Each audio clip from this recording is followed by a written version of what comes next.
Hi, I'm going to show you how to do a weaver's knot, which is used if you need to attach thread in the middle of a sewing project.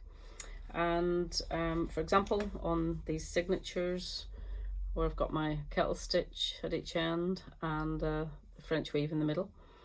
So you can see there's been a join here, a few signatures before the very end one, and that's because ideally you're working with a specific length of thread, which is, approximately from kind of one shoulder, the end, to a full arm's length out the other way.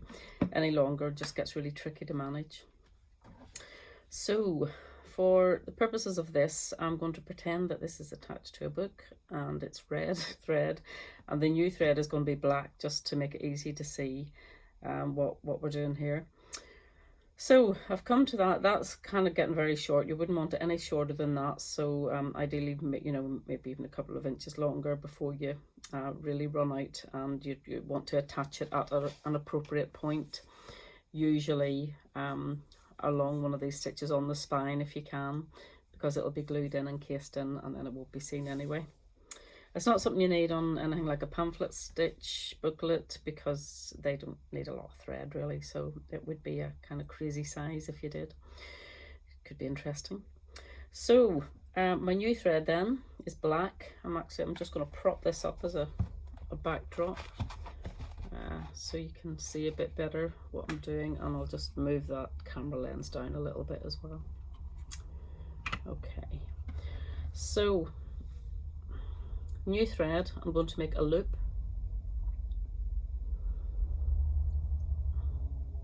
Okay, so it's literally as though I was going to tie a knot, and if I were, I'd push that thread through. So I'm not going to do that. I'm just making the loop as though I were, and then with the end of the thread, bring it across the back. At the moment it looks like a kind of nice little heart shape. So with this piece that's sitting across the middle here, I'm just going to gently tug that through, but not the whole way through, and not tight. So I'm going to end up with something like that. Okay, so that's the kind of shape. The loop is sitting above the circle. Okay, and then with the existing thread that's still attached to the book, I'm going to push it through the top of that loop and just gently hold it so it doesn't fall, and then holding the black thread still and holding the other end of the black thread, gently just pull that so it catches on there. So it's loosely attached now to the old thread. Just going to check that, and then with the new thread each end, just pull that really tight, as tight as you can. Sometimes you feel like a little click, or sometimes you even hear it, and that's it locking on to the needle. This is actually quite thick linen thread. It's pre-waxed.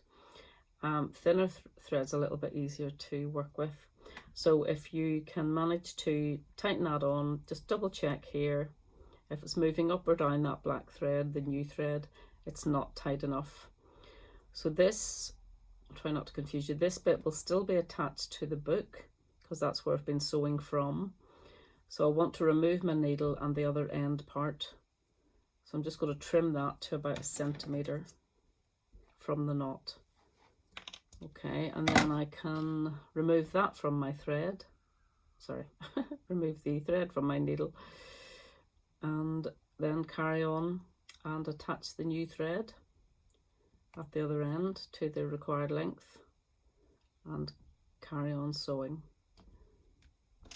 Okay, a little tip for attaching your needle to the thread and locking it on, so that if you do happen to drop it, it's not going to disappear and you have to rethread your needle again.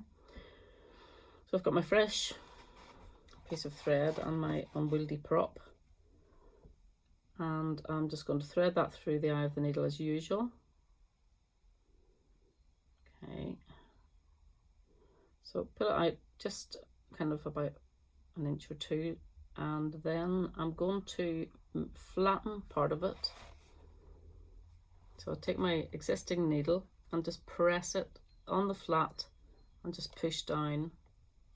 If you can see that little area that's flattened a bit more, and then take the point of the needle and just press it onto that. Normally you would do this on a cutting mat, not into the book that you're just making. So I'm just going to push that through properly. And so I pushed it into the flat part that you just saw. Okay. You end up with this kind of D shape. So just pull that right down. Keep tugging both ends of the thread down and pull that over the eye of the needle. So all I did was pull the short end right over the eye of the needle. It's attached on into, it's like a half knot almost, so it's really thin. It's not as thick as tying a knot, so it's not going to impede any sewing or make the actual hole in the signature any bigger either. So there you go, that's your thread locked on as well.